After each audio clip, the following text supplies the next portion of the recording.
माता पिता निमित्त बने हैं। तो जब ईश्वर का अनन्य अनुग्रह होता है तो तीन चीजें मिलती हैं। जब भगवान अत्यंत प्रसन्न होते हैं तो तीन चीजें मिलती हैं। कौन सी? पहले तो देह मिलेगी, मानवी देह, और ये केवल धर्म सिद्धि के लिए। शरीर माध्यम खलु धर्म साधनम, ये धर्म की सिद्धि के लिए है, केवल धर्म की सिद्धि के लिए, ये सत्य को अनुभूत करने के लिए, ये भगवत प्राप्ति के लिए है। ये भगवत प्राप्ति के लिए केवल ये इसीलिए देह मिली है और अनुग्रह से मिली है। मैं फिर से निवेदन कर दूं, ये पुण्य से नहीं मिली, ये सत्कर्मों का फल नहीं है। हाँ, माता पिता का निसंदेह इसमें योग है, पर माता पिता ईश्वर के अनुग्रह के कारण हमें मिले हैं।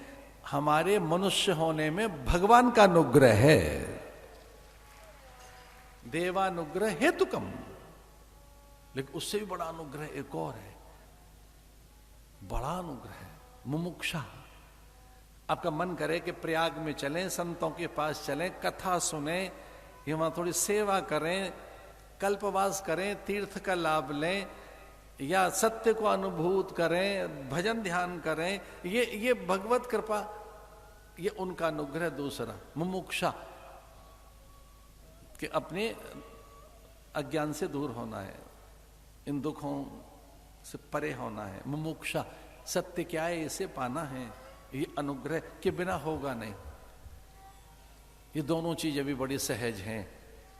मनुष्य हो जाना भी सहज है, अनुग्रह से ही होगा, और मुमुक्षा भी बड़ी सहज है, लेकिन तीसरी चीज बहुत अधिक दुर्लभ है। इसलिए भगवान भाष्यकार भगवत्पाद उसे बाद में बता रहे हैं, जो बहुत ज्यादा दुर्लभ है, और वो तीसरा है महापुरुषों का संग सबसे ज्यादा दुर्लभ है। महापुरुष संशय, महात्माओं की संगति दुर्लभ है।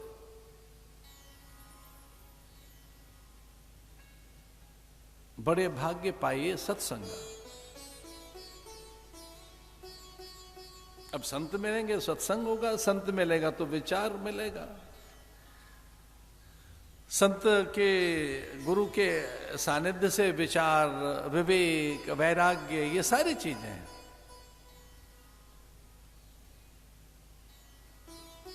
और कहीं आप साधन चतुष्टय संपन्न हैं, वो सत्संग से ही होता है।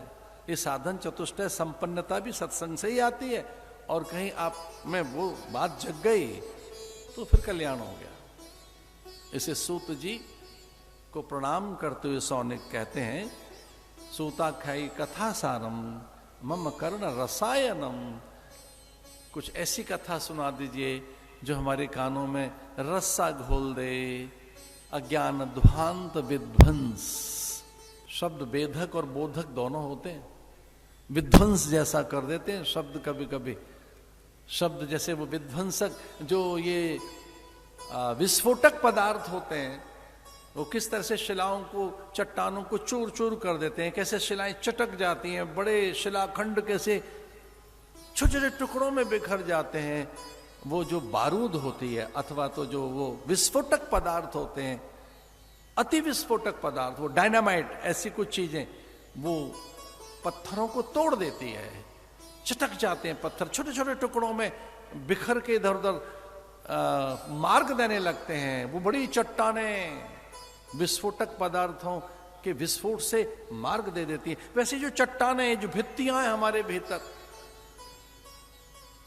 कपाल क्रिया का अर्थ और है क्या? कोई प्राण धसे हुए तो रहते हैं, कोई वासना, कोई कामना, और फिर वो पुत्र बांस लेकर दौड़ता है, कपाल क्रिया करता है। यहां कहीं प्राण धसे रहते हैं, कोई कामना यहां फंसी रहती है, धसी रहती है, बहुत भीतर भित्तियों में छिपी रहती है। इसलिए वो कहते हैं अज्ञान ध्वांत विध्वंस सूर्य कोटि समप्रभा। करोड़ों सूर्यों जैसा प्रकाश आपके पास है देव। आपके शब्दों से हमारी अज्ञान को विध्वंस कीजिए, उस भित्तियों को तोड़ दीजिए, और हमें कथा सुना दीजिए, हमें विचार दे दीजिए।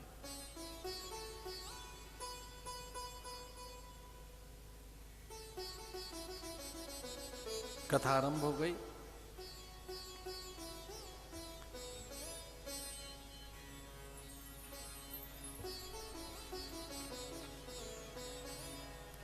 कथा माने श्रवण, और ये पहला साधन है।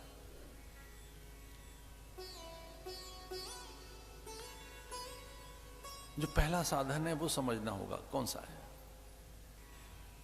आध्यात्मिक गलियारे का पहला साधन है श्रवण। इसे देखना पहले नहीं बताया है, छूना पहले नहीं बताया है, अच्छा बोलना पहले नहीं बताया है, अच्छा करना बिल्कुल पहले नहीं बताया है। कुछ अच्छा करो, कुछ अच्छा देखो, कुछ अच्छा बोलो, ये पहले नहीं बताया है। कुछ अच्छा करो ये पहला उपदेश नहीं है। कुछ अच्छा अच्छा करिए, शुभ कीजिए, सत्कर्म कीजिए, ये नहीं बताया है पहले। कुछ अच्छा अच्छा बोलो, ये नहीं बताया है पहले। पहले क्या बताया है? भद्रम कर्णेभिः शृणुयाम देवा, भद्रम कर्णेभिः। वेद भगवान कहते हैं, श्रुति भगवती कहती है कि पहले अच्छा बोलना नहीं है, अच्छा करना नहीं है, पहले अच्छा सुनो। भद्रम कर्णेभिः, पहले सुनिए। श्रवणम मननम, तो साधन में पहले श्रवण है, फिर मनन है, निदिध्यासन। पहले श्रवण है, सुनिए, और सुनने के साथ ही आपके भीतर में आकार बनते हैं। सुनने के साथ ही आप में श्रवण शब्द आकार बनाते हैं।